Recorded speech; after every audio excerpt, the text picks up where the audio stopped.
Bonjour.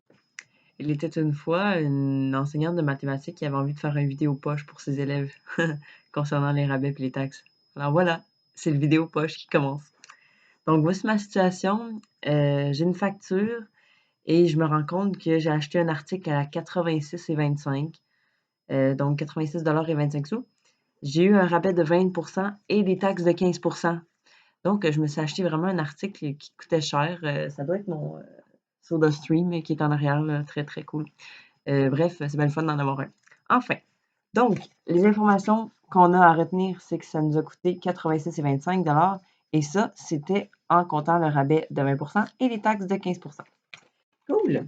Et moi, ma question, c'est, mon Dieu, mais quel était le prix sur l'étiquette? Parce que c'est vraiment intéressant à savoir. Donc, c'est ça qu'on s'en va chercher. Donc, premièrement, on va commencer en trouvant le montant avant les taxes. Donc, 86,25, c'est le montant avec les taxes. On va trouver le montant avant les taxes.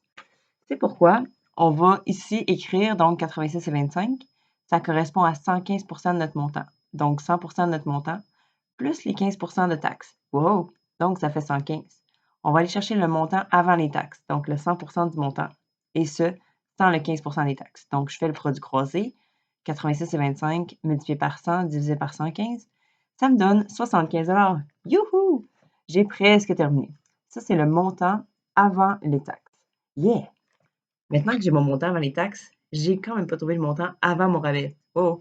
Alors, je vais aller trouver le montant avant mon rabais. Comment je vais m'y prendre? C'est que je vais me dire que 75 $, ce que j'ai trouvé tantôt, c'est le montant avant les taxes. 75 $, c'est autrement dit 80% du montant. Donc, c'est-à-dire que c'est 20% de moins que le 100%. Tu sais, un rabais de 20%, c'est comme si tu as ton 100%, mais tu enlèves 20%, donc ça fait 80%. Mais moi, je ne veux pas trouver 80% parce que 80%, c'est déjà 75. Je veux trouver le 100%, c'est-à-dire le montant avant le rabais. Ce que je vais faire, c'est que je vais faire mon produit croisé ici, 75 $ multiplié par 100, divisé par 80, pardon, ça va me donner 93,75.